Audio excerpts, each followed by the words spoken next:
E nessa sexta-feira, dia 16/5, continuando sendo o principal assunto do dia, as descobertas da investigação que está se aprofundando na fraude do INSS. Se eu te contar que os investigadores encontraram chupa-cabras, eles chamam de chupa-cabras, né? Nos servidores, nos computadores que guardam as informações dos aposentados do INSS. É isso mesmo. Eu não entendi esse negócio de chupa-cabra. Tinha lá um dispositivo escondido atrás dos computadores, ligados nos cabos, que tinha a função de cooptar informações, de capturar informações e enviar para outros lugares.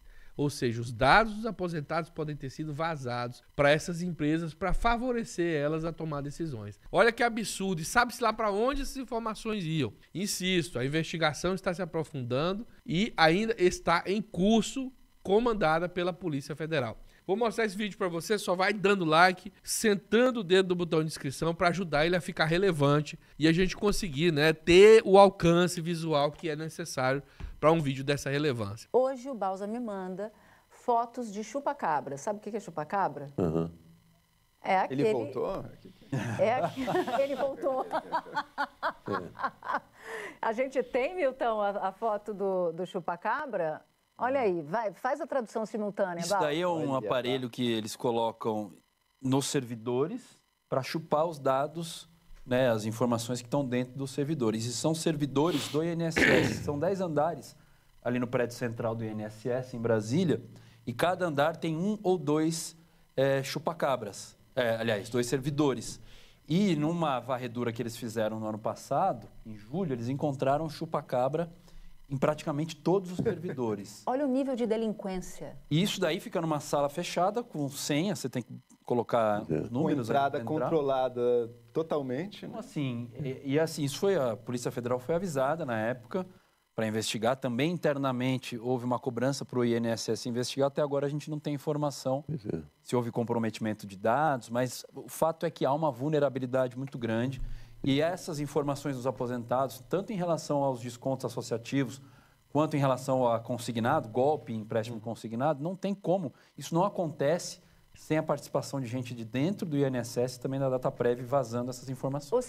Muito bem. Não preciso lembrar você que durante o governo Bolsonaro muita coisa foi mexida na questão da Dataprev, né? E muito aparelhamento político foi feito lá. Várias vezes eles tentaram privatizar, inclusive, a Dataprev, se não me engano. Outra coisa importante, para você que é do mundo comum, pode confundir servidores com servidores, né? O servidor, pessoa que trabalha para o Estado, com o servidor, computador que armazena a informação, concentra a informação para que ela seja acessada a partir da internet ou de outros computadores. Então é disso que se está falando. São computadores que guardam as informações, não sei se a gente precisa explicar isso hoje em dia, mas são computadores que guardam as informações. E lá estava o tal do chupa-cabra, enviando as suas informações para Deus sabe quem. O rapaz aí fala, é possível que tenha vazamento? E eu te digo uma coisa, ninguém colocaria lá um chupa-cabra para não vazar a informação. Você não arrombaria a porta do banco se não fosse pegar o dinheiro, né? Então tá aí. Olha que absurdo. E isso, é claro, eu não preciso te lembrar que é um crime à parte, né? Acessar esse documento aumenta mais 1 ou 2 crimes aí nessa sequência. Continuando no assunto, Volney Queiroz, da Previdência, vai ao Senado e menciona brechas na legislação que dificultaram a fiscalização do INSS. Basicamente, ele está reforçando aqui uma conclusão que já foi apresentada pelo companheiro Desmascarando, que mostrava quando foi que começou, qual foi a lei, que se tem alguma lei que permitiu que isso acontecesse, qual foi a lei e quem foi que assinou ela. A lei em questão é um ato assinado pelo Bolsonaro que acabava com a renovação, a obrigatoriedade de renovação desses institutos. E nesse momento de renovação é onde você pega a fraude. A forma como o Bolsonaro fez parecer, inclusive, que já estava deixando uma bomba para acontecer, infiltrada, escondida. O chupa-cabra escondido ali para que acontecesse no governo Lula o maior número de registros. Você vai ver um gráfico aqui que mostra que vem aumentando, mas explodiu quando o Bolsonaro saiu. E essa coisa ficou escondida lá no Ministério, justamente porque sabiam que ia ter um período de turbulência ali, de adaptação do novo governo. Mas mesmo assim, todos os registros apontam que o trem começou lá no governo Bolsonaro. Você viu o técnico falando que a denúncia dos chupa-cabras foram feitas lá atrás. E agora, o ministro que assumiu explicando também uma parte disso que eu te falei relacionada à lei. Então, a MP 1007, transformada na Lei 14.438 de 2022, foi essa medida provisória e essa lei que pôs fim ao Instituto da Revalidação, o que vinha sendo gestado dentro do Congresso a partir de 2019, para que houvesse uma revalidação de cada um daqueles que autorizavam desconto, isso foi sepultado por essa MP e por essa lei em 2022. E é exatamente nesse momento, nesse interregno entre 2019 e 2022, que o ladrão entra na casa. Por que é que eu digo que o ladrão entra na casa? Pois não. Obrigado. Porque o fim da revalidação e a expectativa anterior que houvesse a revalidação fez com que cerca de 11 empresas se credenciassem, empresas novas, associações novas, se credenciassem no INSS. Essas empresas que mais tarde descobrimos, agora, durante a operação, descobrimos que eram 100% fraudulentas, a maior parte delas se estabeleceu nesse período. Nesse período, elas se estabeleceram, alcançaram o credenciamento, que é o acordo de cooperação técnica com o INSS, e começaram a operar. E, nesse momento, era discutido no Congresso a revalidação anual.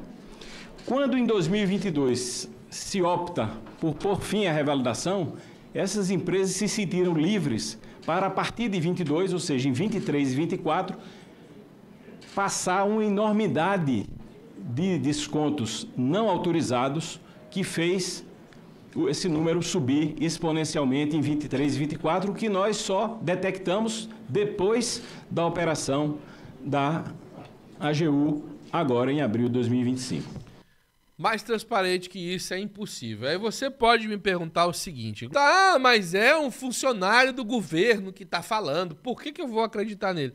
Você não tem obrigação de acreditar. Agora a questão é a seguinte: é o funcionário do governo que está lá. Todas as informações que você tem, você goste delas, acredite nelas ou não, vem do colaborador do governo aqui, do ministro que está na frente do caso, e da Polícia Federal quando emite seus relatórios públicos. Essas informações são as informações que são as que são veiculadas oficialmente. Você pode não acreditar nelas. É um funcionário do governo, ele está defendendo o governo. Bom, esse é o problema seu. Agora, o que você não pode é achar que Nicolas sabe de alguma coisa. O Nicolas é um deputado e ele não tem acesso a essas informações. Ele não trabalha no INSS, isso não tem a ver com ele. Ele não é da base do governo, ele não tem ideia do que está acontecendo. Qualquer coisa, tá bom, eu não acredito no ministro, tá bom, mas qualquer outra informação é ficção pura. Você não sabe o que está acontecendo lá, a não ser essas informações que estão te dando aqui. Então para de ser idiota e ficar acreditando em quem está escrevendo livro de... Eu posso escrever um livro de ficção que eu quiser, Senhor dos Anéis aqui. Pronto. Aí você vai acreditar porque você é o bonzão e não acredita no governo. Bom, o problema é seu, né? Não espera que a gente entre na mesma vibe. Ceticismo é bem-vindo. Agora não é porque eu sou cético com relação a... Eu não sei qual é o remédio que devo tomar, portanto vou tomar qualquer outro remédio. Isso é pra gente que falta um pedacinho de neurônio na cabeça. Aliás, os tomadores de cloroquina têm bem esse perfil, né? Não for suficiente tudo isso, nas redes sociais e no Congresso há uma pressão dos bolsonaristas, é claro, para que a CPI aconteça, CPMI do INSS. E se não houvesse a investigação da Polícia Federal, eu diria que talvez fosse até a última e sofrida alternativa. Vocês sabem muito bem que eu apoiei a CPI da pandemia. No entanto, naquele momento, a PF estava travada e tinha comando completo do Bolsonaro, que é indevido, e não ia realizar a investigação, não ia prender o Bolsonaro. Agora, a PF está realizando a investigação e ela está produzindo resultados. E entre a PF e os parlamentares bolsonaristas, é óbvio que eu vou escolher os profissionais isentos e não esse circo aí. Em outras palavras, não se deseja a CPI do INSS porque ela não vai produzir resultados. São os que são suspeitos pedindo para realizar a investigação. Não pela primeira vez o bolsonarismo queria fazer isso. Eles queriam ser os investigadores dos atos 8 de janeiro, como, mais uma vez, sendo eles os culpados querendo investigar. E aí tem discussões, o senador Girão tentando emplacar a vida nas redes sociais e pressionar o senador Jacques Wagner a assinar a criação da CPI. Por que o senhor não assinou antes essa CPI? Por quê? Sabe por quê? Eu vou dizer não, eu vou dizer por quê. Ele não vai fazer uma ilação. Porque é um modus operandi. Eu estou aqui há 7 anos. Da mesma forma que vocês ocuparam a CPI do dia 8 de janeiro, não queriam de jeito nenhum, não assinaram, ocuparam para blindar. É isso que vai acontecer de novo? colocar presidente relator. Eu posso assinar para evitar palanque, senador Girão. Palanque é instigação. A população quer saber a verdade. Agora, a verdade que vai revelar a Polícia Federal. Esse gráfico que o senhor colocou aqui, eu tenho uma dúvida. Eu não sei. Só se tem dúvida, eu vou mandar a fonte. Não, o gráfico... Enfim, você viu aí a natureza. Eu até tenho preguiça de falar pra você, porque você assistiu comigo todas as CPIs aqui e viu a vergonha que foi quando a Virgínia foi lá no Congresso. A vergonha que foi na CPI das fake news, quando o Alan dos Santos foi lá e foi defendido pelos bolsonaristas. A vergonha que foi a CPI do MST, com aquele presidente maluco lá, o Zucco, atacando os movimentos sociais com mentiras e loucuras. Eles não sabem fazer CPI. A resposta é essa. Eles, na verdade, usam como instrumento político e não como instrumento de investigação. Então, não. Se é pra direita comandar uma CPI, eu prefiro 1000 vezes a PF. Ok? Bom, então são essas informações que a gente tem nessa edição. Considere, se você está desempregado, procurando uma forma de trabalho, te garanto que é possível ganhar dinheiro pela internet. Então, se você quer começar a ter uma renda, eu te garanto, dá para receber. Eu recebo renda de mais de uma plataforma há muito tempo. Rendas que dá para comprar carro, moto, casa, viver sua vida. Confira o link no primeiro comentário fixado, dá uma olhadinha. Adquira o produto, o Clayson vai atender você e vai explicar para você como é que isso funciona. Até mais, um abraço, fui.